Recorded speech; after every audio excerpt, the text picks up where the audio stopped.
दोस्तों, शहर के बीचों बीच अंधेरी पश्चिम में नई बनी समृद्ध रेजिडेंसी हर मायने में आलीशान थी। 11 टावरों का ये प्रोजेक्ट था। नीचे ग्लास लॉबी, दीवारों पर इटालियन मार्बल और चारों ओर एक्सपेंसिव लैंडस्केपिंग। दिन में तो यहाँ रौनक रहती थी, बच्चे खेलते, गाड़ियाँ अंदर बाहर जाती और महंगे सूट पहने रेजिडेंट्स आते जाते थे।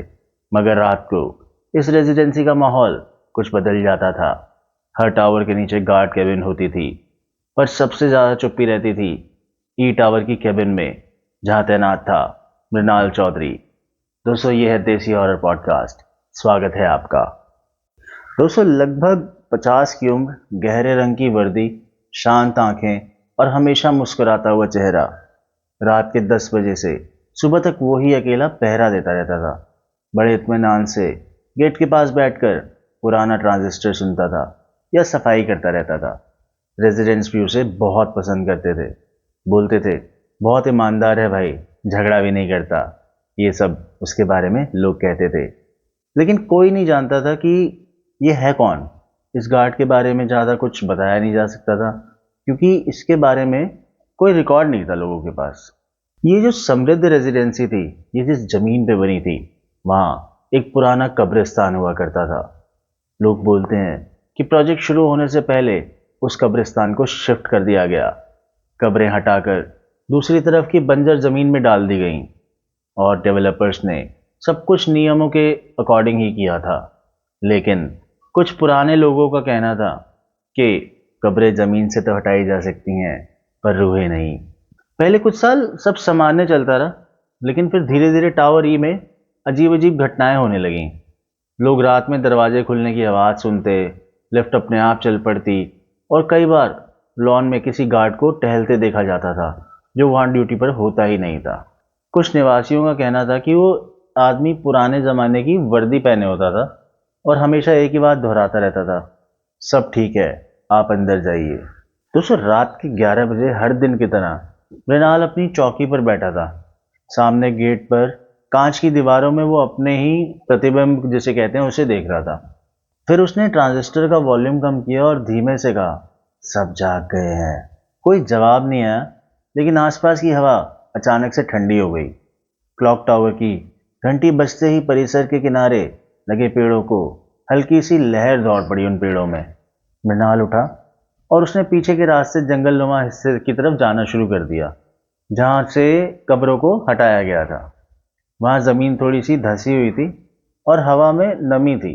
उसने कपड़े की एक पुरानी थैली निकाली और उसमें रखी अगरबत्ती जलाई।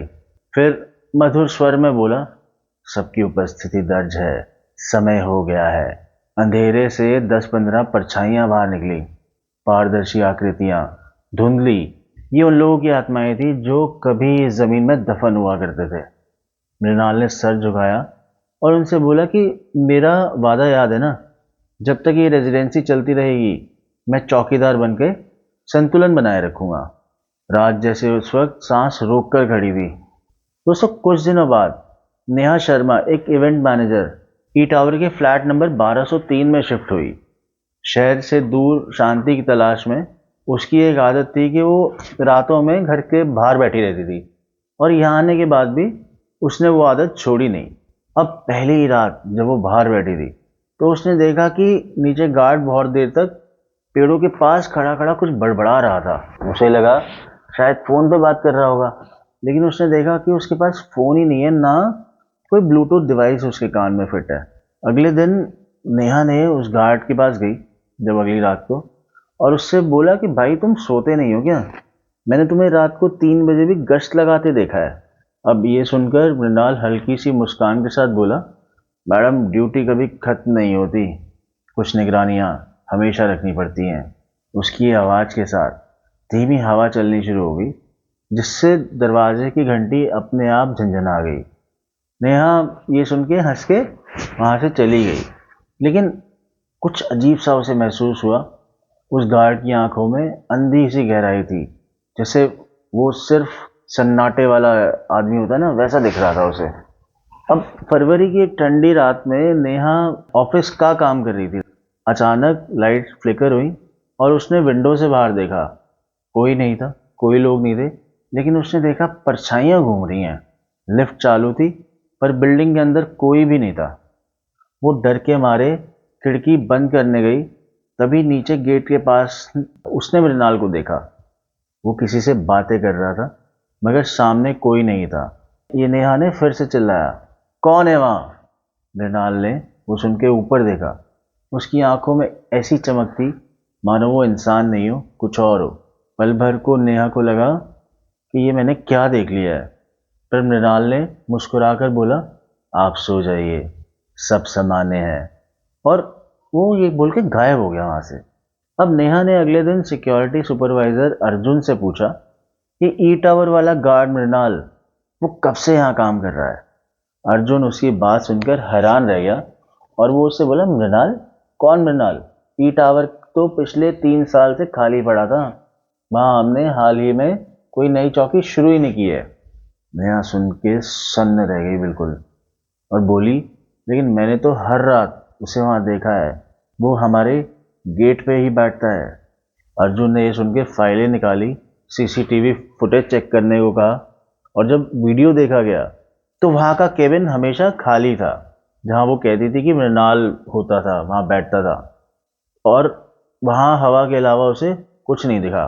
सीसीटीवी फुटेज में केवल एक फ्रेम में कुछ सेकंड के लिए एक धुंधला सा साया झलकता है, और उसे देख के नेहा बोलती है, वो रहा, ये खड़ा था, वही ट्रांजिस्टर पकड़े हुए। अर्जुन ने उसे देखा और बोला, यह असंभव है। अब डर तो अब सारे गए थे, ये सब जो भी इन्होंने देखा था। और दोस्तों उसी रात में समृद्ध रेजिडेंसी के आसपास अजीब सी घटनाएं शुरू हो गईं। कारों के अलार्म अपने आप बजने लगे, कुत्ते रोने लगे, और सीसीटीवी में धुंधली सी परछाइयां दिखने लगी। ये सब थी मृणाल की सुरक्षा दल, वही आत्माएं जिन आत्माओं को उसने वर्षों पहले शांत किया था। अब वो जिंदा लोगों के हस्तक्षेप से विचलित होती थी। उस रात मृणाल फिर वहां आया, लेकिन अब उसका चेहरा पूरी तरह फीका था, जैसे किसी ने मिट्टी में आंख नाक कान बना दी हो। उसने आत्माओं से कहा कि मनुष्यों की गलती माफ कर दो, वरना संतुलन टूट जाएगा। सामने से बहुत गुस्से में एक आकृति बोली, तूने इंसानों की चौकीदारी करने का वादा क्यों किया? हमें इस कब्रिस्तान से निकाला गया था। मृणाल शांत स्वर में बोला, मैं खुद भी उनमें से एक हूं, पर अगर मैं निगरानी ना रखूं तो आप लोग इस जगह को नर्क बना दोगे। अंधेरे की गरज सुनाई दी, और हवा के साथ सारे पेड़ झुक गए, जैसे आत्माएं चेतावनी दे रही हों। अब नेहा को यकीन हो गया था कि मृणाल कोई साधारण व्यक्ति नहीं है, वो एक आत्मा है। पर वो उससे ना डरी नहीं, बल्कि उसने ठाना कि मैं सच्चाई को जानूंगी। और एक रात वो नीचे आई, जब चारों ओर सन्नाटा था। मृणाल वहीं चौकी पर बैठा था। ट्रांजिस्टर में वही पुराना उसका गाना बज रहा था। रात अंधेरी थी। नेहा ने कुछ पूछा, तुम कौन हो? मैंने सीसीटीवी में देखा है, तुम इंसान नहीं हो। वो धीरे से खड़ा हुआ, उसकी परछाई बादलों की तरह धुंधली थी। वो बोला, इंसान था मैं कभी इंसान, पर अब देखभाल करता हूँ। उसने पेड़ों की तरफ इशारा किया, उन्हीं आत्माओं की तरफ, और बोला, वो सब मेरे साथ हैं और मैंने उन्हें संभाल रखा है, ये ध्यान रखना। फिर अचानक से ये बोलते बोलते उसके चेहरे पे दर्द सा उभर आया, और बोला, लेकिन अब सीमा टूट रही है। जब कोई नया आता है, रूहें अस्थिर हो जाती हैं।